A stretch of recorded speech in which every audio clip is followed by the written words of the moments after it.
Welcome to Shade and the City.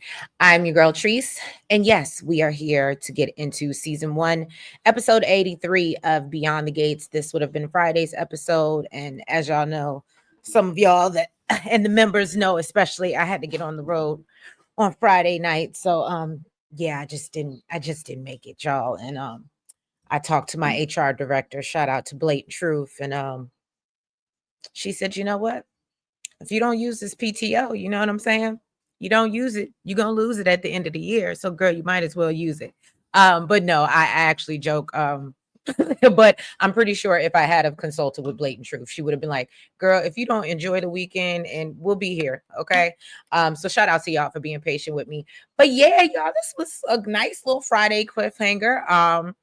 I enjoyed it. Hey, Randy. Hey, Randy. Welcome back. But yeah, y'all, if you haven't already, please make sure that you've hit the like button. All of my new viewers, if you haven't already subscribed, please go ahead and do so. We are growing and glowing over here, and I appreciate all the love and support. Okay. And let's get into this episode. And let's get shady.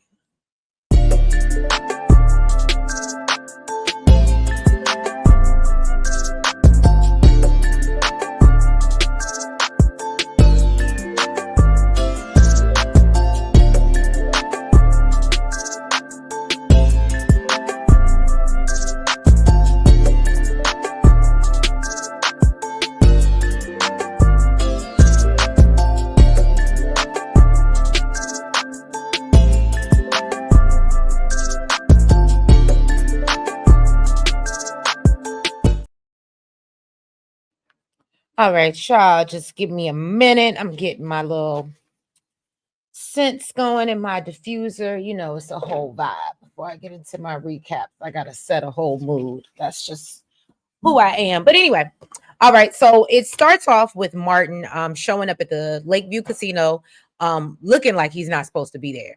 So Bill pops up and he starts fussing at Martin because you know Martin's like, "Hello, hello, is anybody here?" And so Martin's like, "See, this is why we didn't want you here, sir." And Martin feels like, "Well, you know, I want to be there because all this is happening because of me." And so he wants to ensure that everything goes down right this time, since everybody thought KKK Kenny was gone years ago. And so Bill reminds him, "Look, you're a congressman." And so Martin's like, "Yeah, and I'd like to stay one." And so Bill tells him, "Look, so then you need to get out and let us do our job." And of course, Martin is still fighting him on this. He wants to stay around and, you know, see how things play out so he can make sure that, you know, he knows the facts and that is true, whatever they're telling him. And so Bill warns him, "Look, the closer you are to the problem, the more things that can go wrong. Okay. So please." Martin is still refusing and tells him, "No, I'm staying." And I don't think, he doesn't think KKK Kenny will show up. Bill tells him again, "Sir," Bill was getting real annoyed. He said, "Look, if you don't back off and leave the rest to me." So Martin is pacing back and forth across the room, doing the most because it's Martin. Um, and and so Bill is like, "Please, if you don't, sir, can you please calm down? If you're gonna be here, I'm just saying." And so he reminds Bill, "Well, we're supposed to be working together on this." And so Bill said, "Martin, you did your part. Please stop micromanaging me and let me handle the details. Please leave and go do something noble." And I was like, "Thank you, Bill," because he was on my nerve too. I said, "Ooh." So finally, he does leave. And shortly after, Joey comes out of the bushes, or not really the bushes, but you know what I'm saying, from behind the wall or whatever. And he's asking Bill, "Well, look, do you think Martin's going to behave? Because he's doing a lot. He seems a little neurotic. You know what I'm saying?" And so, Bill's like, "What? He grown. What can I do?" Okay. So then Bill is like, "Well, is everything in place?" And Joey lets him know, "Yeah, the casino's closed until further notice." And the white mailer, because he's not a black mailer, the white mailer, okay, won't see anything that we don't want him to see. Okay. So Bill's like, "I don't know if it's gonna be that easy, and says, "I'm a realist, but you kind of dabble in odds." And so Joey tells him, "Well, look, if you want to switch it up, I could always use, I have interest. I could always use a partner." Bill said, "Nah, I'm good. I have a well-established business that is not illegal." Okay, so nah, I'm good. Thanks, but no thanks. Meanwhile, Martin is lurking around the country club following KKK Kenny at work. He don't listen. They don't listen. Now we see Eva go down to meet Leslie at Off Jeans, and basically she can sense upon approaching Leslie that she has something on her mind, and so Eva says she's surprised that her mama even invited her to dinner, and Leslie said, "Well, I'm surprised you showed up." Okay, so surprise, surprise.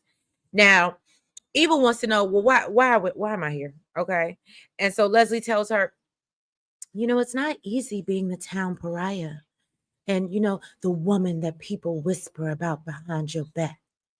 And she admits, I'm lonely, Eva. I'm lonely. Eva can't believe what she's hearing from Leslie and tells her, okay, so what do you want? And so Leslie says, you know, I know dinner might be tough after everything I put you through, but, you hurt me by not wanting to be close to me, especially since it's always been just us two. And I said, oh my God, the level of manipulation. But we're going to get there. I told y'all Eva is her mother's child. So Eva reminds her that, yeah, you dragged me into your drama. Then you kicked me out the house. And so Leslie said, and I did do that. But I thought that you understood, even if you didn't agree. And she said, I want you to get me. And like no one else does. And she's like, you see me like you probably think like everyone else that I'm this vengeful harridan, dead set on destroying the first family. And Eva said, yeah, that sounds about right, Mom. That sounds accurate. Okay. And so Leslie asked Eva, well, have you ever thought about what I was like before I met Ted? And Eva said, I maybe used to, but once we got here and I met Ted, and the man you were complaining about seemed like a totally different person, and said it seemed like it was a character constructed that you could rail against. And then goes on to tell Leslie, you don't honestly don't seem like someone a normal person would fall in love with. I said, well, I mean, Leslie, it's you kind of asked for it, sis. So Leslie's like, ouch. Okay, but fair. And so Leslie tell her, well, back in the day, I was a lot like you, Eva. And she said, I was smart and ambitious and I was looking. I was just out here looking, but I didn't know what I was looking for. Okay. And then I saw Ted and I thought that what I was looking for was in Ted and he was going to play Captain Save a Side Chick. And I quickly found out that Ted wasn't going to save me. And so Eva tells her, well, I feel like you're losing yourself, and questions, who are you without Ted, without this community, without this 30-year-old dream? I said, yes. I don't give Eva many things, but when she tell her mama off, I'm here for it. Okay. And she was like, do you even remember how to be a mother? Like, to me. And so Leslie says, I knew who I was when I was raising you, Eva. And then they go down memory lane and about some rating system that I'm sorry, I just don't have it to do. Didn't I could care less. Okay. Um, and so Eva gets all emotional about, how Leslie was always there for her.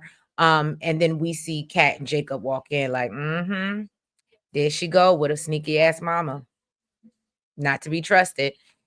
Now we move over to Chelsea, who is at Uptown waiting on Madison. And Kat has called her. So Chelsea thinks that Madison is actually standing her up. Um, and I love that Blue Sky was so like, Chelsea, she's a doctor, calm down, right? So Kat was like, oh, well, do you want me to she was like, well, since I'm keeping tabs on Evil Eva, you want me to go check on Dr. Madison and I'll holler back. So Chelsea gets a text from um So Chelsea then gets a text from Kat letting her know the Madison shift ended 2 hours ago. She gets up to leave, and then that's when Madison runs in and all and says that some kid vomited all over her, and so she claims that her phone didn't work because I guess that got damaged in the process. And at this point, is trying to skip dinner, and basically you know, take it back, go for the nightcap. Okay. And Dr. 3M tells Chelsea, well, I tend to leapfrog and, just go from just meeting to intimacy. And so Chelsea takes this as, oh, so you're saying we moving too fast. You saying, let's wait a while before, she feels like that's the vibe that she's getting, right? The 3M says, it never feels fast until she's in it. And then next thing she knows, she's being dumped. And so Chelsea is like, I don't think that would happen between us. And Madison said, well, it never hits you until it's post dump. And then you start replaying everything and you realize that you leapt instead of really getting to know the person well enough to see, what's next, right? Or what's coming next. And so Chelsea tells her, look, what's next is more chemistry and late nights. And Dr. 3M says, well, that sounds nice, but says, I think that you're a leaper too. And I said, very good assessment, Madison. Very good assessment. Chelsea tells her, yeah, you know what? I think we did do things a little backwards. So then Dr. 3M asks her how Bill feels about who she dates. And Chelsea let her know that although she grew up in a house with her daddy, they don't have that type of relationship. And I actually love that they gave us this background. And she said that she feels like when Bill looks at her, he sees Danny. And so Dr. 3M says, well, no, maybe he sees you as the smart businesswoman that you are. And Chelsea said, I don't feel seen at all by my daddy. Okay. She said his relationship with Naomi is different because she's his carbon copy. And so then we see Madison speak life into Chelsea, which I love. Um, and because Chelsea is thinking that basically her intellect can't compare to Naomi or Madison. And so she has to remind her that, she's very well accomplished. So Dr. 3M is just letting her Chelsea know how into her she is. And that is a little scary. And so they talk about how they've been so busy with their careers that they both don't have very much relationship experience either. So Madison has a hard time believing that, Chelsea is so wet behind the ears because based off Chelsea's social media, she looks like a little party girl. So Chelsea's like, oh, well, do you have a problem with that? And so she was like, yeah, it does make me a little wary, but I'm going to throw caution to the wind. And so Chelsea's like, I've just never felt so free in a relationship. And, just as they're showering each other with compliments, well, Chelsea notices Madison kind of looking away or whatever at someone else. And so she's like, oh, do you know someone? Like, do you know that person? And so Madison's like, no, I don't think I know them, but do you? And then, of course, Chelsea looks over and we see Allison's crazy eyed ass staring at her.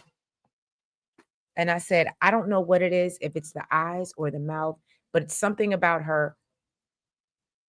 She's a pretty girl. I'm not going to take that away from her, but it's something about the features. And I think it might be the crazy eyes for me.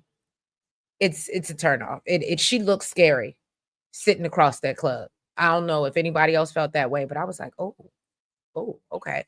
Now, we still see Martin. He's lurking around as he watches KKK Kenny, who has a quick exchange with Diego. And so as he's sitting following him around the country club, finally Diego, I guess, kind of interrupts his plan and is, basically trying to talk him into the gym. So this kind of messes Martin up because now, he done lost track of KKK Kenny. Okay. So then we see Joey call Randy in. Welcome back. Welcome back. Welcome back. Welcome back. Welcome back, Randy. Where you been?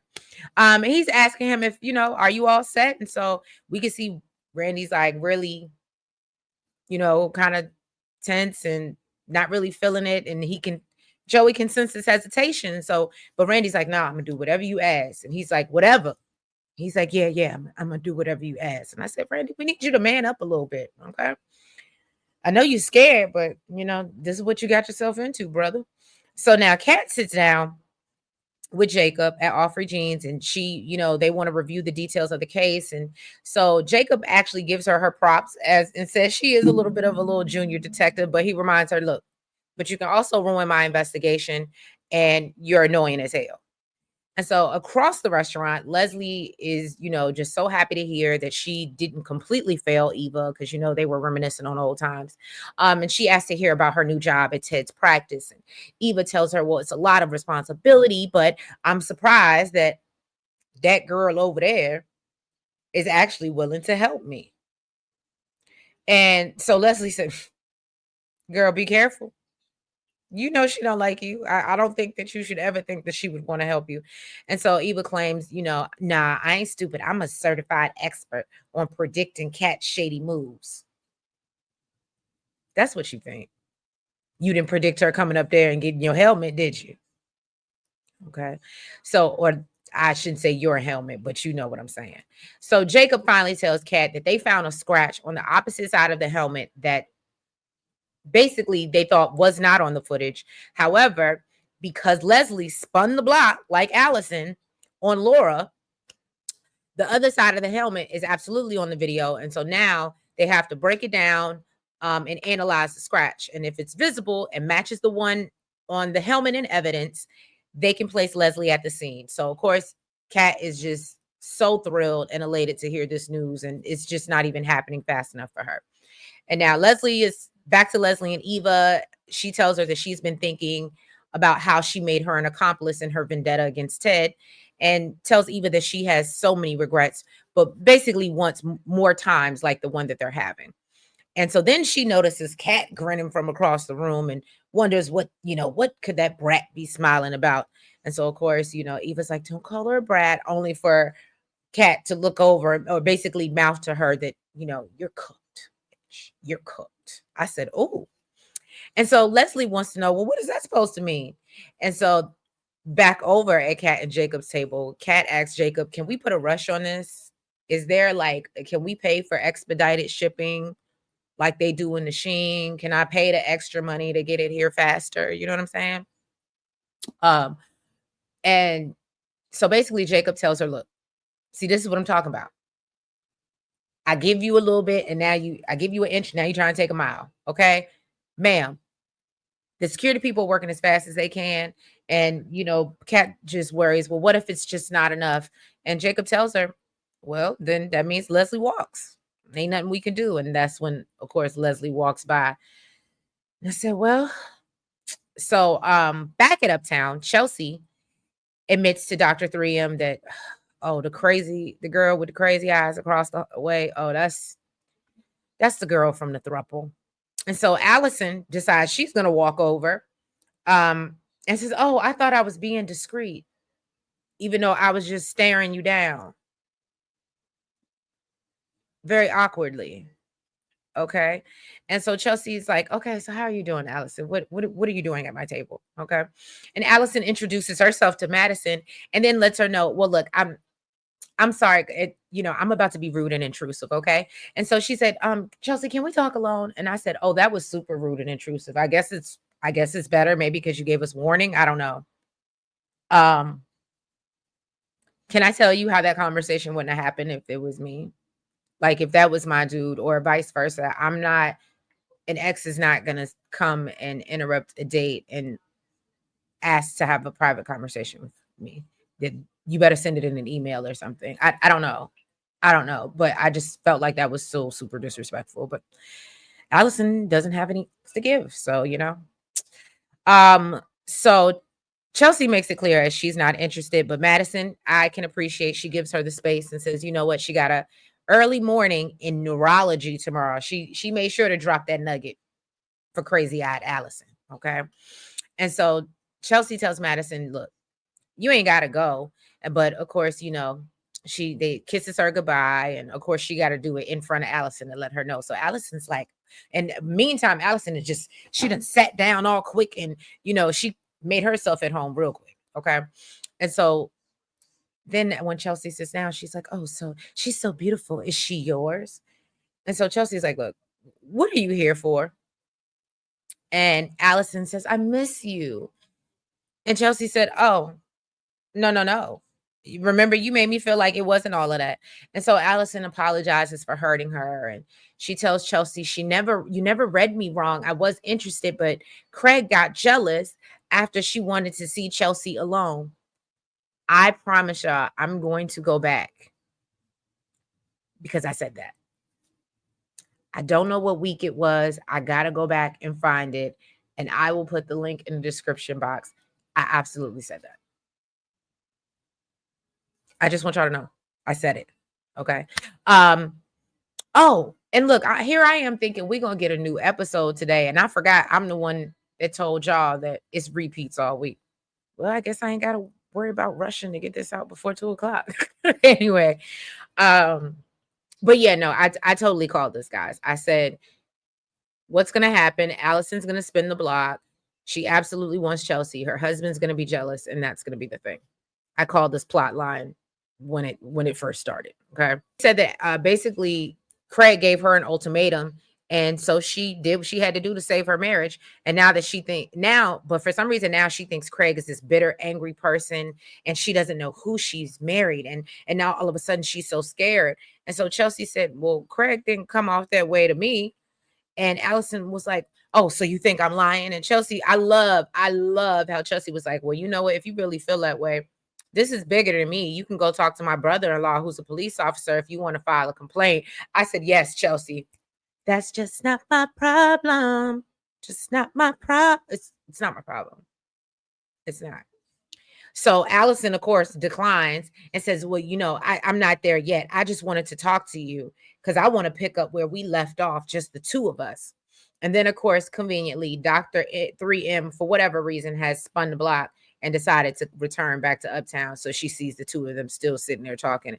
And and of course, she looks disappointed. And I would be as well, because I'd be like, why are we still talking to the crazy eyed girl? And I know if I knew she used to be a thing, but okay. So then we go back to the Lakeview Casino. KKK Kenny has showed up. Bill enters the room and he, of course, he's confused, like, who the hell are you? And so, like, do I know you, sir? And so Bill lets him know, look, I know what happened. I know what you used to look like. And you can call me the fixer. And he said, and I'm here to fix this mess that you started. But first, I'm going to give you a little civics lesson.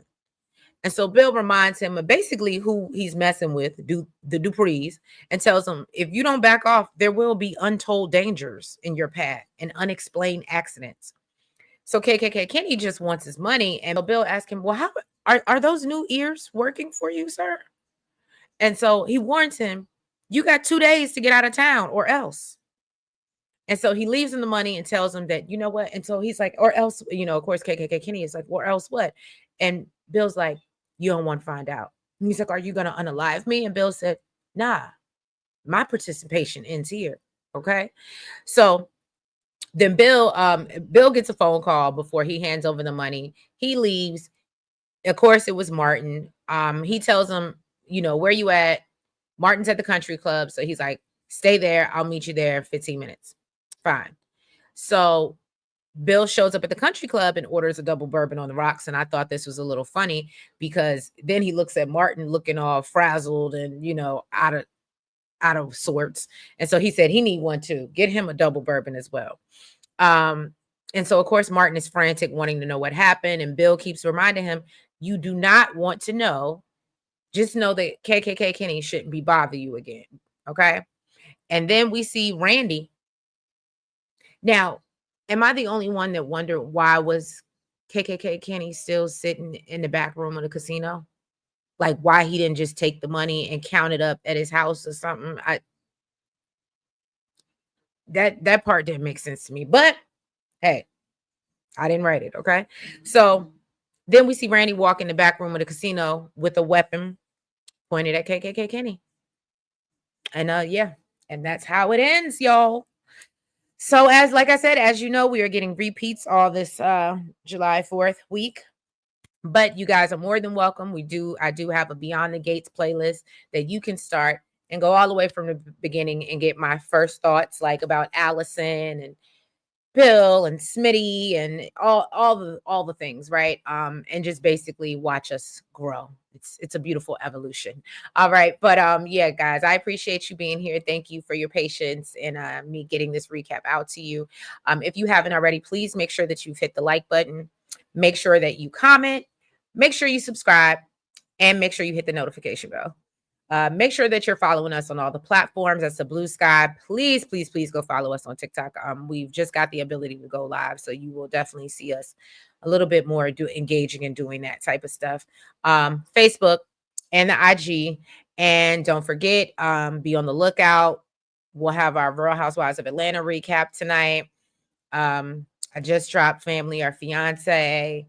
We got to do the one from Saturday that just came out. What else? And then we got to do part 2 of the 90-day fiance season, and then we are closing out our 90-day experience, just for all those that do tune in. But yeah, so we appreciate y'all. We thank you so much. Thank y'all. And yeah, I will catch y'all sometime this week. Have a good one. Bye-bye.